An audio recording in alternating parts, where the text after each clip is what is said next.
Okay, first, thank you very much for giving me opportunity to being our committee for your nice work. Before I ask some question, I just want to make my comments about your work. Okay, yeah, and thanks. then especially this oxide interface field is very exciting but very competitive field, and then governed by mostly very old crew, like starting 1986, high TC. I mean, I'm one of the part of the high TC era, and then we are very competitive, but we believe, I mean, this field is very large field, but it's very exciting. So your contribution is, especially when I started to see your initial work, you're a latecomer. You joined late. You're not the original oxide field. So your contribution, what I see, even you started late, and then you made a very important and original and then significant contribution in our field. Probably because you and your collaborators and very creative, or I mean, and at the same time, you may have a complete different perspective than our original oxide field. So I think that's why I'd really like to see, I mean, you join this exciting field and made a contribution. The other thing is your first part of talk, which is mechanism for oxide interfaces, is a lot of debate and then very elusive. And so I'm very happy to see that you stand up and then propose a new model, even though which is not very popular, and then actually very much against, I mean, the different models from the major players of the field, and which is very tough to do that. And then I'm very glad you published the paper, even though a lot of lefties and not favorable with that. And then now that model is accepted as one of the important model. And then so I think I see the understanding the mechanism, and it's very important to move the next step of your progress. I mean, clearly, I think what your story have made is I think is a very high impact in that aspect. So I think you take a challenge, which is what scientists are supposed to do. You do not just to accept somebody did, and you said what you believe, and you propose, and then because of your experimental data, and clearly shows, and then is evidence of, I mean, the mechanism you proposed. So I think that's I really praise your hard work and then quality of work. Yes. Finally, I think what I see is that you've been very productive, and then in the interpublication, and then but I think more importantly, I see that the quality of work, which is very impressive, not just the number of papers and things like that. So that's my comment, and then I want to ask some questions about it. Okay. So when you look at this, the mechanism part, have you ever studied orientation dependence, 100, 111, and 110? Because if 100, 111, and 110, and then you have a different, if it's a people, expect a different orientation as a different termination and polar and non-polar. Yeah. So have you ever done those kind of study? And then if you haven't done it, and then any based on your model, what is the explanation of the orientation dependence? Yeah, as we ourselves didn't done the creatine LAOS2 grew on different orientations, but there are already some groups reported this kind of work. I think basically they are similar to the 001 direction, but we did done the work with amorphous grew on 001, but we didn't see a clear difference for the conduction with 001. So 110 orientation interface is behave similar with 100 orientation, and they are both metallic. Maybe there is still something different in the anisotropy in the transport, but we didn't do much work on this. Okay. So second question I have is initial Harold Wang's paper. They did the strontium termination and then deposit AO is not conducting. Yeah. Have you ever done strontium termination and depositing amorphous oxide, amorphous AO? Yeah. Have you tested same kind of experiment? Is it conducting or insulating? Yeah, we tried to do this, but we buy a strontium oxide target. But at that moment, our experience with strontium oxide is quite poor. So we keep it in the lab, and after 1 week, the material become powder. So we didn't succeed to do this strontium oxide terminated interface. But we have a collaborator for the paper in nanolater with a group in Twente, in Goose. We asked them to do this, and they told us there is still metallic conducting interface. Still metallic conducting. Yeah, still metallic interface. So it is different from the creatine and LAVS steel. So can you explain and then why the yours is conducting and then the films epitaxial one is not conducting? Because based on your observation, what I see is your redox reaction, strontium termination actually doesn't affect at all. Yeah, I think our results, the room temperature deposit ones, still conductive, is still fits our model because this strontium oxide layer is only one unit cell. It's too weak to prevent the redox reaction. In fact, the modulation doped. So now we know when you put this layer, such as the manganese layer, up to 8 unit cell or 10 unit cell, you can prevent the redox reaction. That's no problem. So the problem is how to explain the insulating interface for the strontium oxide terminated creatine sample. Of course, people in the field always cite this to support their model. But the point is, in strontium oxide, when you use strontium oxide terminated interface, when you deposit another film on this strontium oxide, whether this strontium oxide is still at the interface or will go to the surface, people didn't show this. In fact, if you look into the lecture for the Oxygen Exchange Society, if strontium oxide on the surface, then it will enhance the oxygen going into the interface. So in this case, it could be resulting in an insulating interface within our model.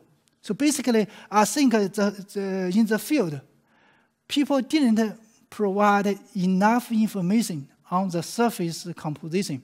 Indeed, in fact, in Germany, they have some reports think there is strontium oxide enriched at the surface. If this is true, and if, of course, we need to work on the people in the community of oxygen exchange rate to determine whether this strontium oxide terminated interface will make oxygen go fast into the interface. If this is true, then it still fits our model because when you have strontium oxide on the surface, the oxygen at high temperatures, the oxygen go fast into the interface, so you kill the conduction. But I would say we don't know yet. But I would say you cannot rule out our explanation based on this insulating interface because you didn't show the surface composition. Okay. So the one data you shows the amorphous to a crystalline LAUSTO Yeah. And room temperature mobility is clearly, dominated by phonons, and then is very low. Yeah. But at low temperature, amorphous one is still low compared to crystalline epitaxial one. Yeah. Can you explain? And if it's redox is coming from both cases, why low temperature mobility is low in the amorphous systems? I'm talking about. Yeah, I know this. It's here, I think. Yeah, that's the. So you think the mobility here? Yeah, why low temperature? Mobility is low. Yeah. I think one reason is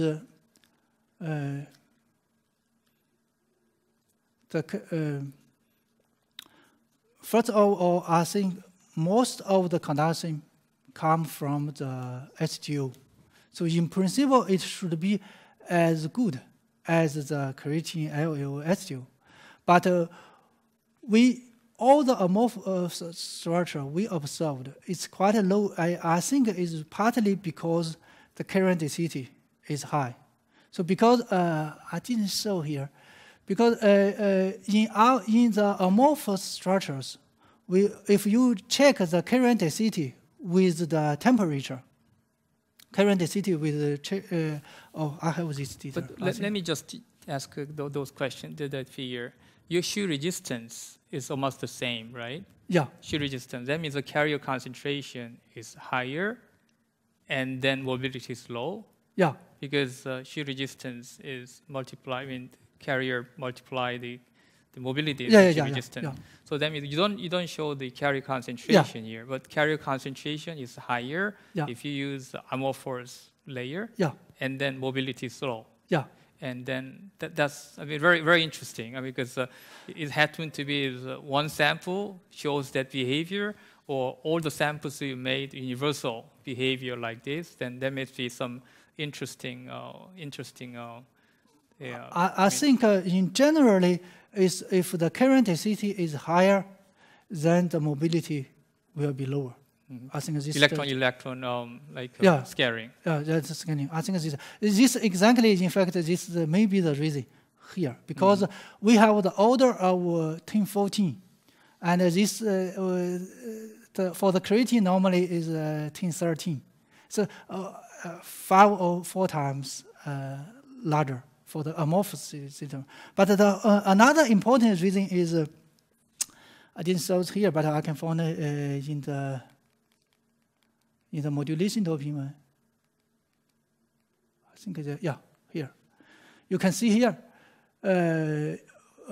this unbuffered, this amorphous.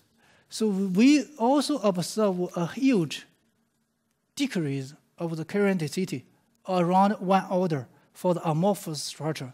This indicates there is a defect, or a lot of defects in the amorphous structure. We don't know where it comes from, but there are a lot. So that means amorphous layer can create more defects underlying STO? Yeah. And even though it deposited at room temperature? Yeah.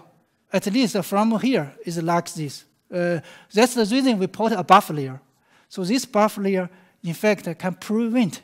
So you don't create more defect. And you can see from the current density, it's quite flat. And this gives high mobility. That's also an indication. So the interface, it should be mentioned like this. We didn't see any defects from the TM.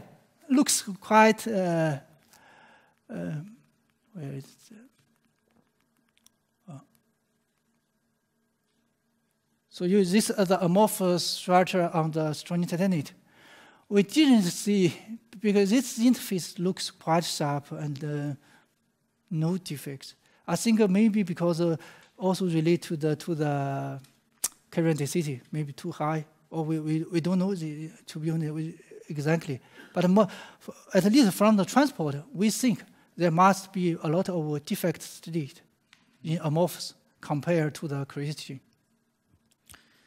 So I'd like to ask you your opinion about the different model. Is theory paper Alex Zunger's. You know Alex Zunger's paper, which is defect model, and then creating oxygen vacancies at the top of the LAO and electron coming from the top.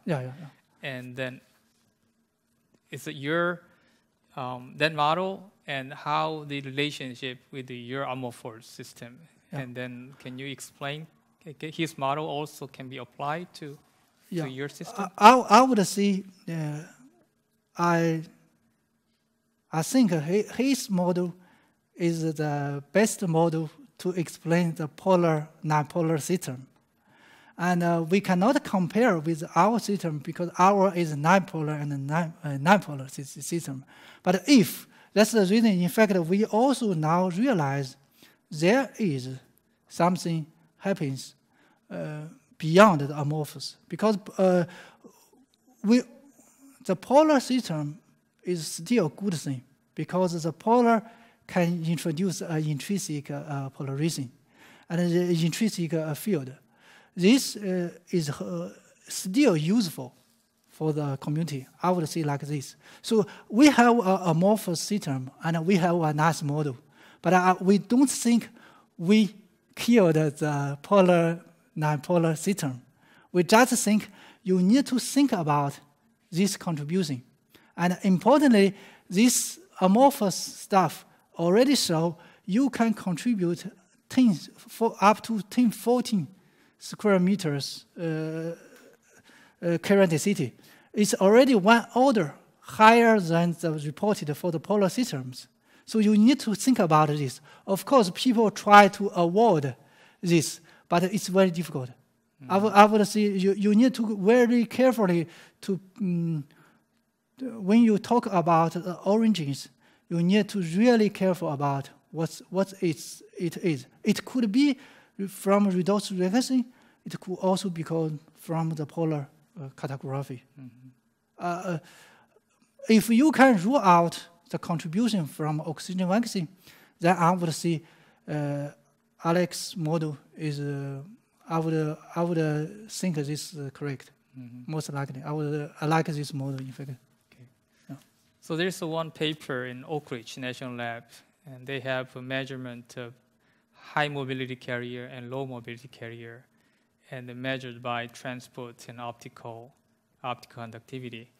And then they claim that one contribution, low mobility one, coming from A-type carriers, and then B-type, the high mobility one, from the different origins. And then do you think you have the same? We have your system has two different types carriers, high mobility and low mobility ones? I think, I don't think there is both high mobility electrons and low mobility electrons.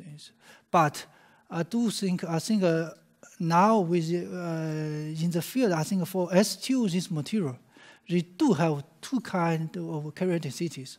One is localized, one is mobile. I think this from our model, from our research, we also clearly feel like this. For such as when you do XPS, it detects the electrons on titanate. So even the interface is insulating, you can still detect titanate 3+. That means electrons are already in S2, but they don't mobile. So far we don't.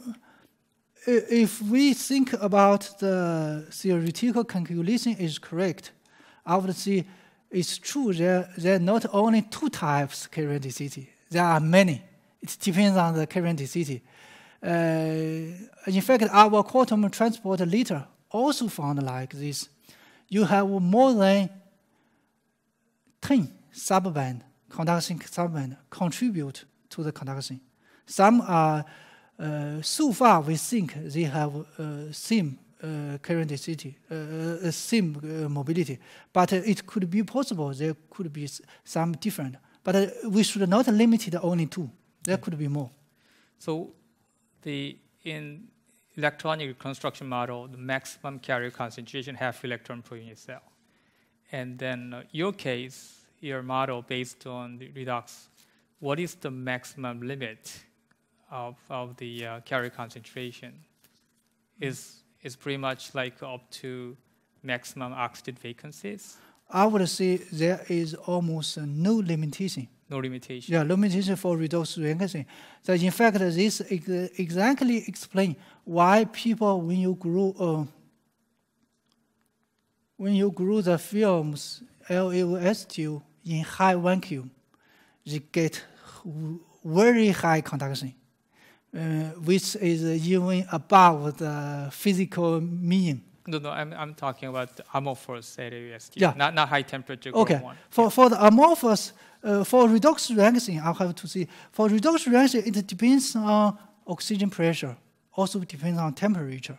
So there is no limited as long as you don't limit your temperature, because redox reaction can happen even more faster at high temperature.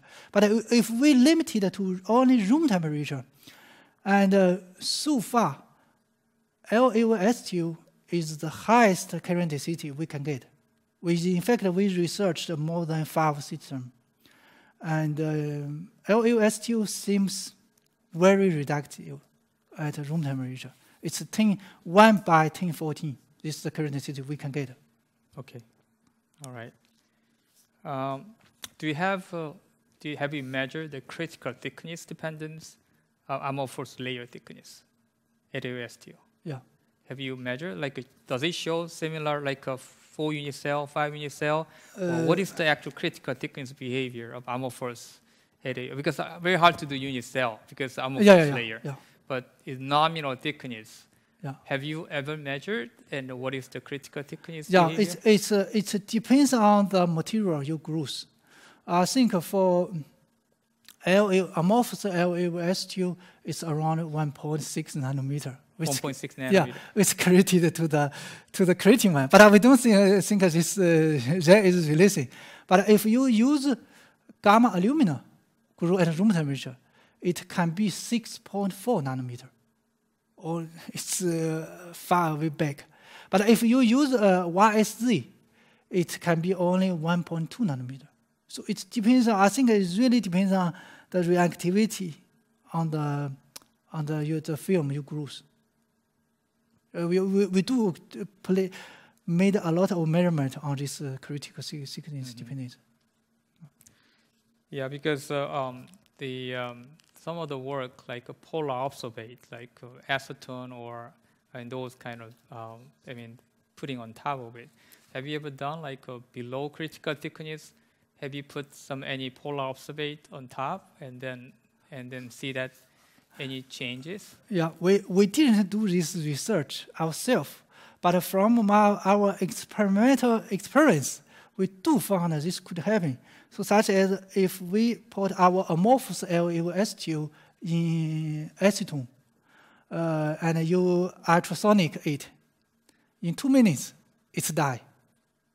But if you use a hand to clean, you don't use ultrasonic, it keeps half a year or 1 year, no problem. But if you use ultrasonic, maybe that's play a role. Okay. All right. I think that's the most question I ask, and then I think it's very nice work, and then I just want to have see that the rest of the video. How you think? We also thanks for your comments because you are exactly the expert in the field. We are thanks for your comment. Thank you very much, Professor Om. And then I will pass the word to the second opponent, Professor Emergent. Okay. So let me start also that I think it's a very nice work. So, one of my scientists, Christoph Schneider, comes from the group of Jochen Mannhardt, and I decided on purpose that we will not do this work because there are too many famous names already involved.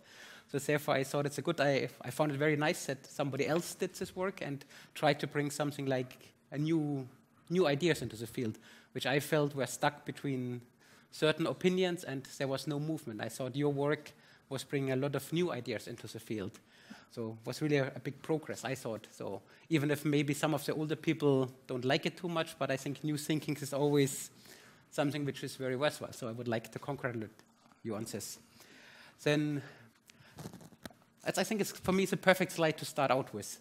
So most of the work I have seen is everything on STO. What makes STO so super special? Specifically STO, where we all know the crystal quality changes from batch to batch. Sometimes you get bad STO. So why is STO so special? That most of the work on these interfaces is done on STO. Can you comment on this? Yeah, the main thing is like, if you think, I think it depends on the band gap. If you go to the lower band gap, you get a transparent conductor. If you go to a higher band gap like MgO, you never, even you introduce defects, you never introduce conduction. And as strontium titanate and titanate oxide is a very special oxide. So basically, their conduction band have covalent nature. So basically, you introduce a little bit of defect, you get a lot of conduction. I think this is the reason. That's the reason. In fact, not only interface, also the people try to use STO itself. You created some defects, you get a lot of useful properties also. I think this is the main reason, probably. So is there no other material which would fulfill the same requirement to make it a little bit on broader basis, the whole work on these interfaces? Because everything is STO, STO, STO. Yeah, the STO, because while we work on STO, of course, we can also work on titanium oxide. And this it will work soon also. Because in fact, we have a master student working on this. Its work is also good. Okay. But the reason why we're also working on strontium titanate, because also the structure. It's a perovskit structure. So this structure, you can, all the functional oxides, now you can put on this structure and to make other devices. And I think this also is one of the reasons. So you need a perovskit oxide. But of course, STO is also one of the materials which have a lot of problems. So you can lose oxygen very easily. You can create defects, like you say, very easily. So you have a not so well-defined material in principle. So is this really then, in principle, the best approach if you talk at the end about moving into electronics?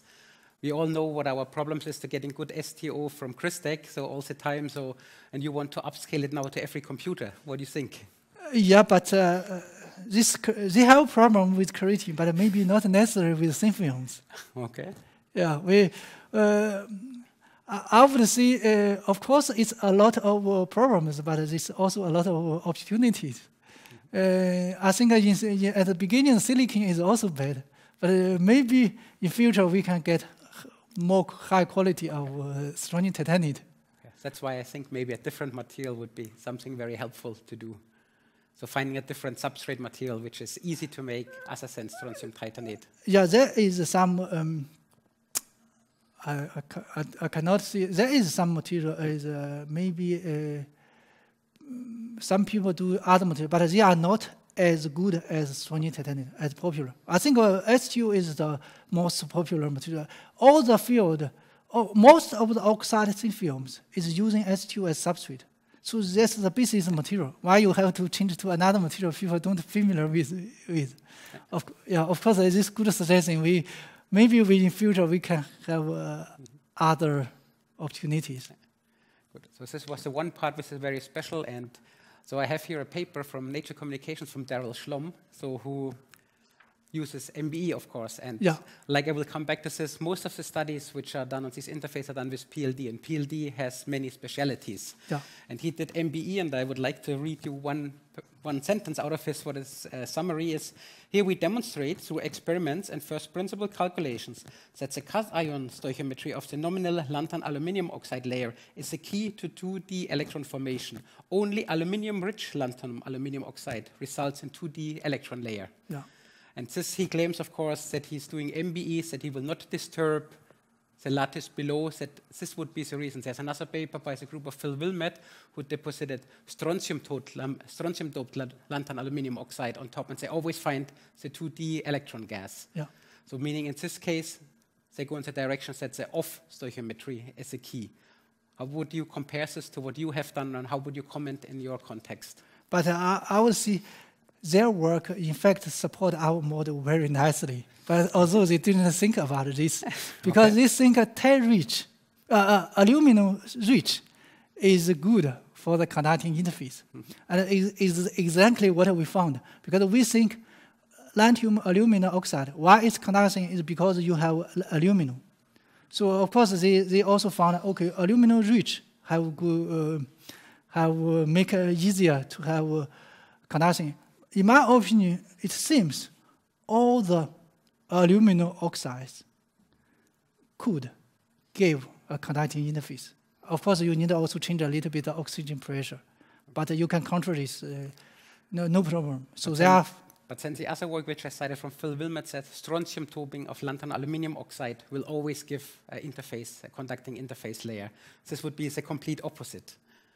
That strontium doping of lanthanum aluminum oxide. So they deposited strontium total lanthanum aluminum oxide on STO. Yeah. And however they dope it, they always found a conducting interlayer. Yeah, because they contain aluminum. As long as you contain aluminum. In this case, aluminum is depleted. You have more strontium in this case. It's not, even it's depleted, but how to say, it's if, I think it's depleted less than 50%. Can you repeat? I think it's depleted less than 50% of aluminum. As long as it's such as is above 50%, I'm quite confident you will get a conducting interface as long as the aluminum is more than 50%. No, they used only a few % increase of strontium in Yeah. the lanthanum aluminum oxide. So used 0.1, 0.2, something Yeah, like this. that's not enough. But they always found a conducting interface. That's what they find. Yeah. That's what their paper reports. Yeah, this still fits our model, I would say, because you still have a lot of aluminum. No, but in this case, you have less aluminum. You exchange aluminum for strontium in your Yeah, layer. but the aluminum content is still high enough to make this conduction. Because my point is, you probably need such as, even you change, such as 0.1, 0.2, it's too little. If you they didn't report maybe 0.5 or 0.6. That one may be insulating. Because you have still a lot of aluminum there. So in my opinion, it's still okay. Also, our finding is like this. Not only aluminum. In fact, we did work on aluminum oxide besides lanthanum aluminum oxide. In fact, when you couple it with lanthanum and aluminum, it's a much reduction compared to only aluminum.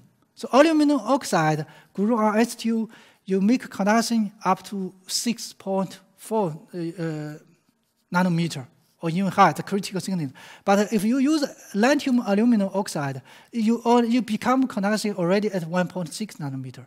So that means all the elements play a role. And all the let's back to the model. You said you use strontium oxide to replace aluminum.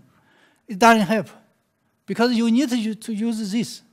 If you use this element to reproduce aluminum, you will get insulating interface. As long as you didn't use this element, you get metallic interface with aluminum. This is quite normal in our case. No, but they wanted to prove that it's intermixing which is doing the job. Their idea was that intermixing of aluminum intermixing with strontium titanate, that this was the origin of the 2D gas. That was their goal. It was not to prove your models, that's the older studies. They wanted to do the opposite. They wanted to prove it's intermixing. I would say like this. I would support the polar cartographic model. I don't support the cutting intermixing model because we did some works, like let's see, not here. If you use lanthanum and manganese, grew on STU, we know there is a lot of intermixing, or including lanthanum, strontium, manganese. You never get a conducting interface. So intermixing cannot explain the conduction, most likely. So, of course, it may be contributed because the lanthanum anyway will contribute to somehow, but this, I would say, in fact, I tried to do one work. It's like this. We only grew lanthanum oxide on STU, or lanthanum strontium oxide on STU, and heat-treated it. So you don't heat-treat it in high vacuum, you heat-treat it at high temperature in oxygen. You don't get a conduction interface. So I don't think intermixing play a very important role. Okay, I'll come back to this a little bit later with, with one of my questions. So the answer things, here's a comment which Daryl has in his paper is, where is it? So that he more or less claims the relatively high energy and far from equilibrium growth conditions involved in PLD is one of the main causes to finding this. And if I look through literature, most papers on doing these 2D are done with PLD.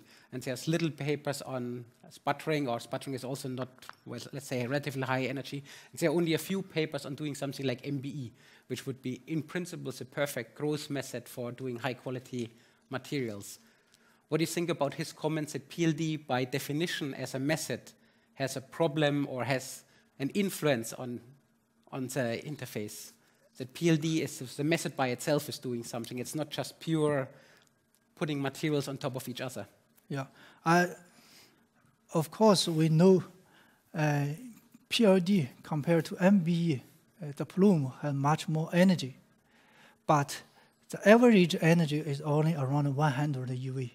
If you know, if for 100 UV electrons or ions to bombardment a solid, the deposition depth is within 1 nanometer. So I don't think this will influence the quality of oxide interface. Grew by PLD will worse. May I be very bad to you? You listened to my talks this morning. So I told you that it's up to 600 EV, the leading edge of the kinetic energy, and even higher, because we can only measure until then. Yeah, even is 600 nanometer. 600 EVs, yeah. It will still within 2 nanometer. And in fact, we saw this sample is grew at in high vacuum. This exactly the plume is up to 600 UV. So we didn't see any intermixing at the interface. So if you annealing this sample, it will get perfect correcting growth and perfect sample. But don't you think you create defects with 600 EV bombardment of heavy species? We didn't see this clearly. So far, we don't have any evidence. But on the other hand, there do, in fact, in PSI, there is a group uses this bombardment effect to get much flat films. Because normally some materials, you grew grains on the surface. But this bombardment can break these islands to be flat film. This could advantage to use high energy of PLD. I think this is with PLD like with many things that can go in both directions. So because other people report that you implant with PLD, that you make out of a semiconductor conducting surface because you can implant high kinetic energy ions in a surface. So I think it can always go in both directions with PLD. Can you go to slide 17? So what's the one where we showed the one data from us even? 17, so I think it's, yes, this one. So you write here down at the room temperature what you did. Room temperature redox oxide, said you have no polarity, no thermal induced oxygen conduction, no intermixing. Yeah. I think you did this experiments at which pressure? We did from high vacuum to high oxygen pressure. High oxygen pressure. Yeah. And you always get the same? No. There is a critical dependence on the oxygen pressure. It's around 10 minus 3 millibar. So that's it's 10 minus 2 millibar. So below 10 minus 2 millibar, you get a conducting interface. Above 10 minus 2 millibar, you get an insulating interface. Okay, what does it tell you? I think they tell me the reactivity of the plasma play a role. Because if you look at the plume composition, at 10 minus 2 millibar, there is a lot of reaction with oxygen. What does the mean free pass at 10 to the minus 2 millibar? It's on the border. So then it's not a lot of reaction if it's at the border. Yeah, but below it, it's Below, there's no collisions, so it doesn't matter. Yeah, below there is no collisions with oxygen, so that's the plume have aluminum. But above that, you have aluminum oxide. You don't need oxygen anymore. So the environment can provide the oxygen enough to the film. So it's No, I think what is the oxygen content then in your films? Because when we measure something below 10 to the minus 2 millibar, we have always very strong oxygen deficient films. Yeah. And if you go higher in pressure, the oxygen is not deficient anymore, meaning the film, not your STO, your film on top. Yeah, the reason is for this redox reaction, we want oxygen deficient film. Otherwise, they don't need oxygen from substrate. So you need oxygen deficient film to take oxygen from substrate. That's I think this is the key for the redox reaction. And at above 10 minus 2 millibar, the film may be oxide. Of course, we have to see we didn't measure our oxygen content in our films. Okay. Yeah. But would this not be exactly the same if you do deposition in argon atmosphere at a heated substrate? Then you would oxygen diffuse from your substrate in your growing material. You're still oxygen deficient, plus you add in addition the thermal diffusion to get the oxygen from your substrate into your growing film. If this is what you want to achieve, to get the oxygen from your substrate into your films, then I tell you, heat your substrates, and as we have shown there, then the oxygen loves to go to your growing film. Yeah. This could be one way. Then it should work even much better, because the diffusion will be much more pronounced and much faster. Yeah, but we need to think about it. We also need to confine the electrons. So we in that case, the films the conduction layer will diffuse all the way into the substrate. You cannot use in a field effect transistor or others. So it will diffuse from the substrate into the film. Yeah, because at high temperatures, let's say 700 degrees, the oxygen moves few microns in seconds. So basically, in 10 minutes, you will get all the substrate conductive. So that's when you will get like something like this dark. But yeah, so this is also what I would not claim in our plot up there on the top right, that at room temperature you don't have oxygen from the substrate into the growing film, because below 5-7 nanometers I cannot trust SIMS data, because I have intermixing by the ion beam by itself. So we don't know in this case whether at room temperature there's not also a diffusion going on directly from the substrate into the film. Yeah, but I think we can talk about it later. It will be intriguing to know how deep oxygen go into the substrate. Anyway, even at room temperature. Yeah, so this is something for sure. We are also very interested. And no intermixing is, of course, no intermixing depends, of course, on the depth, how you define intermixing. If you say vacuums and 600 EVs, there will be an intermixing. There will be something going on. But if you say, for you, it's no intermixing, if it's defined at the 2 nanometers, then, of course, it's very different. Yeah, it's quite maybe the first United cell is bombardment. There is a lot different. But we don't think within 5 nanometer, because this conduction layer we have determined can go to 5 nanometer. Okay. Yeah, so I don't think there is defects. Bombardment go down. I think defects you may create. So I think you're an expert on defects. So I think with 600 EVs defects you can create quite easily in a crystal if you bombard something with 600 EV, and you don't need too many ions of this velocity to come there. But okay, this was this one. What else did I want to ask? Oh yeah, I'm very much intrigued also with your lanthanum strontium manganese interlayer you put there. You mentioned that you change your oxidation state from 4 to 2. 3 to 2. Or 3 to 2. What is then the composition of this material? Yeah. If the oxidation state changes, then the composition must change, or you have a charged material there. In fact, we found that the composition doesn't matter. As long we found the composition don't play much role.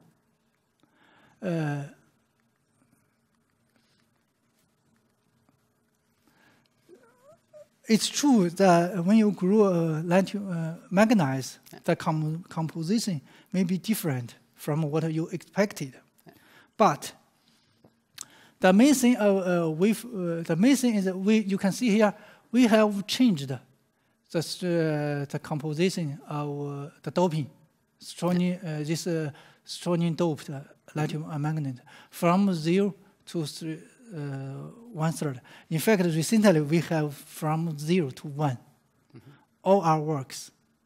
The main thing is you have to, as long as there's manganese on the surface, it will play a role. But we don't know exactly how much manganese are there, that's true. But on the other hand, in manganese on H2, there will be always a dead layer. So that means the composition always different from the bulk composition. So we, as far as I know, there is no explanation on this. So I just claim because you write lanthanum strontium manganese oxide. So and the question is it really this composition you write, or is it something completely different, specifically of the anionic side of the oxygen? Because the oxygen is probably also part which is not O3 anymore in your interlayer, but it's O, whatever, 2.7, whatever. In fact, you are right. Let's see. Because recently we also use beamline to determine the structure of manganese. In fact, we found it's not a perovskite. It's oxygen 2.5. Okay. It's a new structure. This I have not published yet. Okay, because it must be something else. Otherwise chemistry will not add up at the end. So we can clearly measure the composition of oxygen content of this buffer layer. Yeah. But for the here, this structure is you have to the film have to more than 2 unit cell to get this oxygen 2.5 structure. But we have only 1 unit cell here. So maybe the composition is still correct. So it's still perovskite. At least from TM structure, we didn't see any. Yeah. It's still perovskite, so it should be still okay. But your comment maybe should be correct here. I think this is good. Okay, good.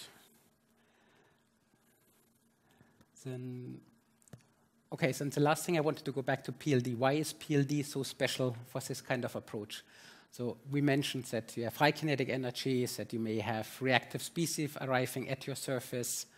So why is it so much more difficult to achieve the same with MBE as compared to PLD? What would your comment be on this? Why is PLD the main method most groups use for doing this? I think most people use it because it's very simple and very flexible. So you can grow many materials at one time. Yeah, but the main difficulty is control the composition, I would say. But it depends on what you're going to do. Like I mentioned, if you're going to do a conducting interface, as long as you have aluminum there, you don't care it's 50% or 80% or 90%. It's always work. It depends on what you want. So in some cases, I would say PLD is still much convenient system than MBE because MBE is too expensive. You cannot afford. Most of the lab cannot afford this. It makes. On the other hand, I think I don't know the superconductivity community. I think maybe Professor Qingbao maybe know more. As far as I know, for high temperature superconductivity, MBE maybe cannot get as good quality as PLD. Certain materials like the YBCO is very hard to oxidize, but viscous compounds. Okay. This was 1, 2, 2, or 1, 2, 2, 2, 3, 2, 2, 2, 2. I mean, those things even both of them, and then they do very nice influence. Yeah. So I think they have depending on material. Yeah.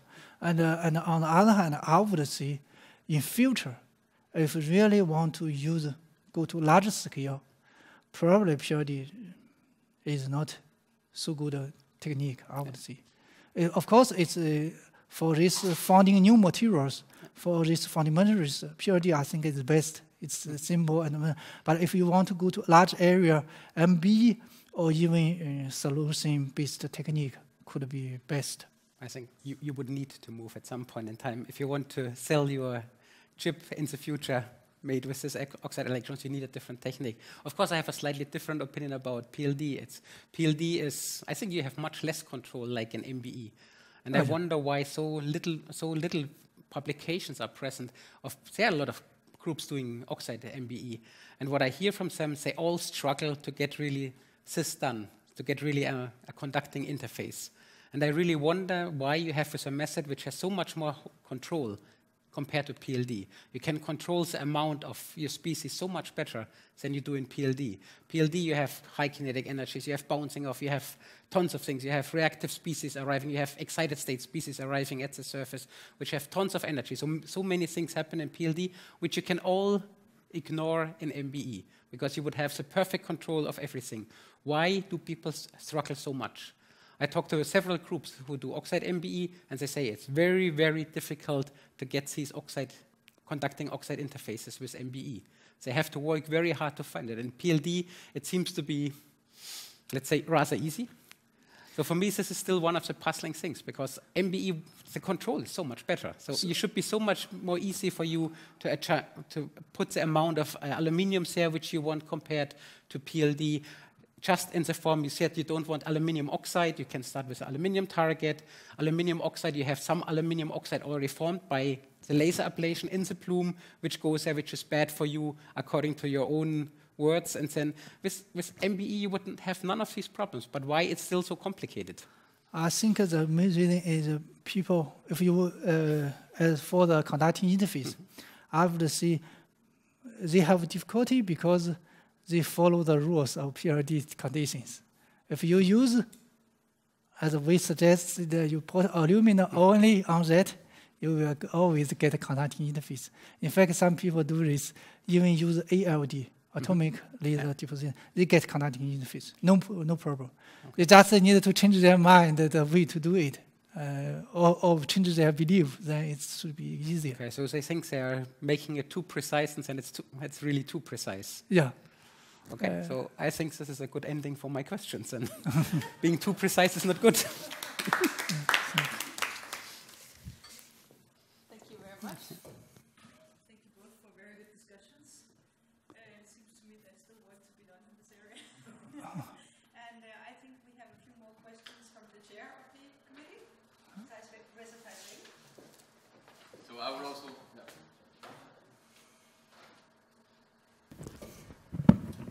So since I have till 6 o'clock, I would I would also like to congratulate you on a very, very nice doctoral thesis. It's a little outside my field, but I found it very interesting.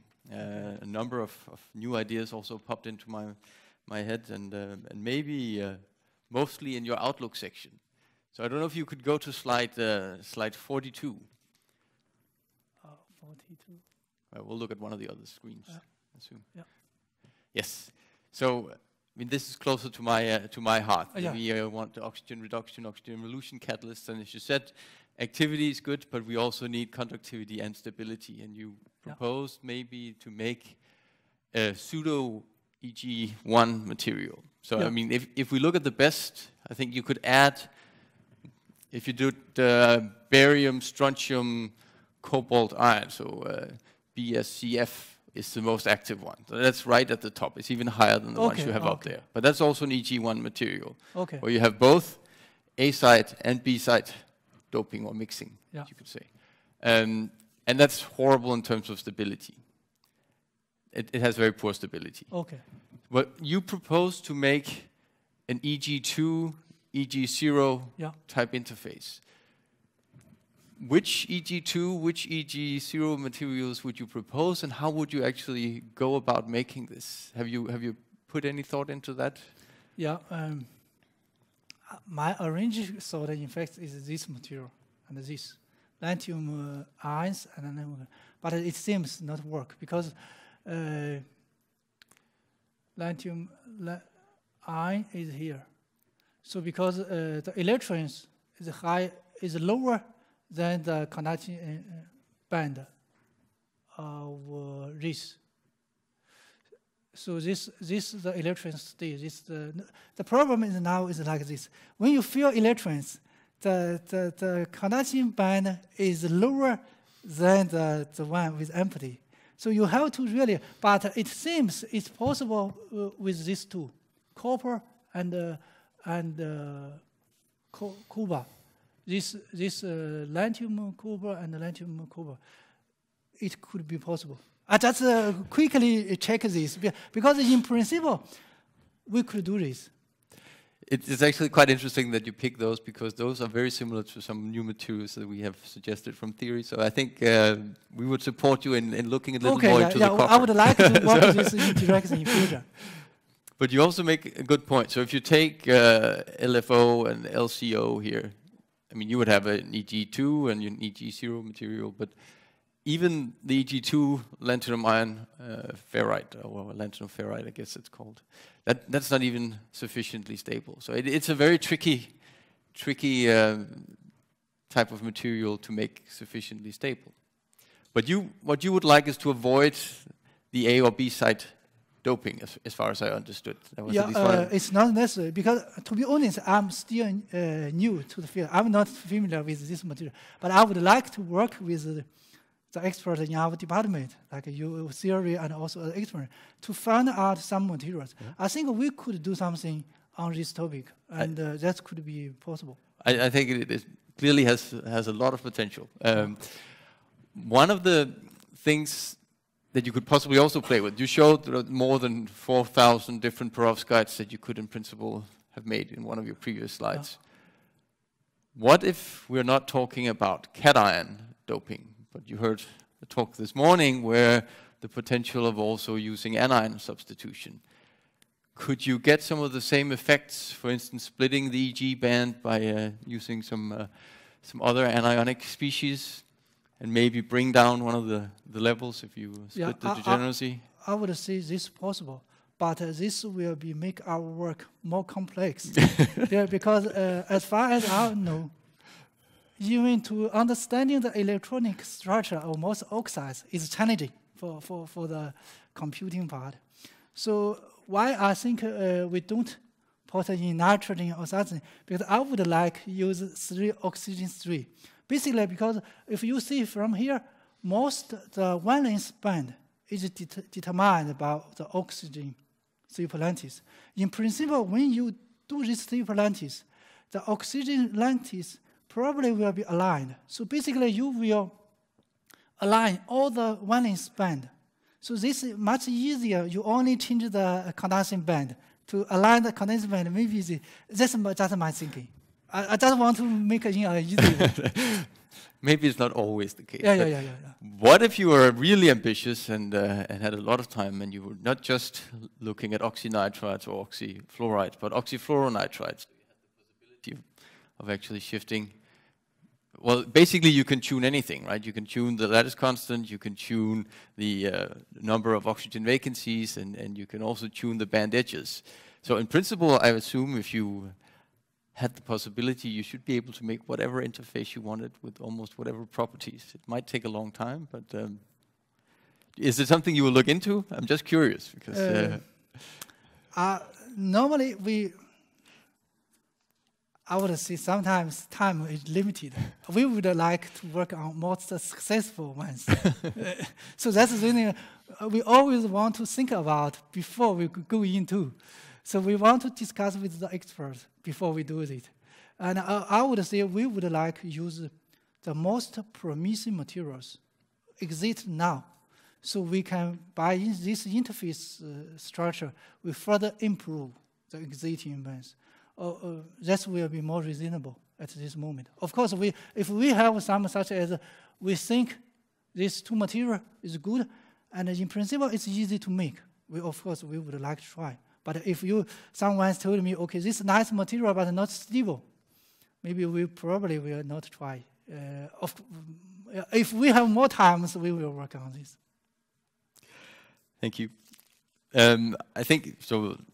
throughout the thesis, it's very detailed and very comprehensive in the way you do it. And then I stumbled upon a few places where I'm just curious. So I think it's in figure 5 in your thesis here, and one of the first pages, you throw out some criteria for the metal oxide heat of formation and the work function if you want to make these metallic conducting interfaces. Yeah. From the thesis, it looks like it's a thermodynamic explanation, but is it more of an empiric observation that is sort of the regime you have to be in, or how certain are you of these? I think you state 350 kilojoules per mole. Yeah, this because I take this figure because this for oxide interface, the research work is quite limited because oxide is insulating. So it's in somehow we have difficulty such as do SPS or do many others. So the available data is quite limited. But for metals on STO, there is already quite a complete work exists. I think the figure you mentioned is based on metal oxide interface. So basically, what we want to do is if we learn, because for the perovskit structure, the electronic structure is mainly determined by the B side. That's the reason we think maybe you can learn from the B side metal on oxide interface to protect something on the oxide interface. But there is still some difference. In fact, if you think the values, if I remember correctly, in oxides, they said is below the heat formation of oxides is below 200 Kelvin. But in oxide, we found it is below 250. There is a slight difference. Yeah. I only have one further curiosity. You showed, so this is in terms of the depth of the 2GeG. You showed one slide, I forget the exact number, around slide 20, where you state it's 0.9 nanometers plus minus 0.1. Yeah. The model that you use for that is a relatively simple model. So how confident are you both in the depth and also in the exact position? Could you imagine that for some of these interfaces, your space charge layers might actually shift the actual position a little bit, or is it always within 1 angstrom? Yeah, that's true. In fact, that's I think it's gamma lumen. I think so. That's a very good comment. Because people in the field use this confinement to determine the conducting thickness. But in fact, we don't agree with this. Of course, we didn't show anywhere. The main thing is, this confinement is only shows there is a profile difference between top and bottom. But it doesn't show how deep the electrons can go. In principle, you have a profile difference. Even the whole structure is conductive. But you still have a difference, as you mentioned, if you have a space charge layer. So at the surface, near the interface is much rich, but on the bottom is much less. But you will get the same. Okay. Yeah. Thanks. Thank you very much. Yeah.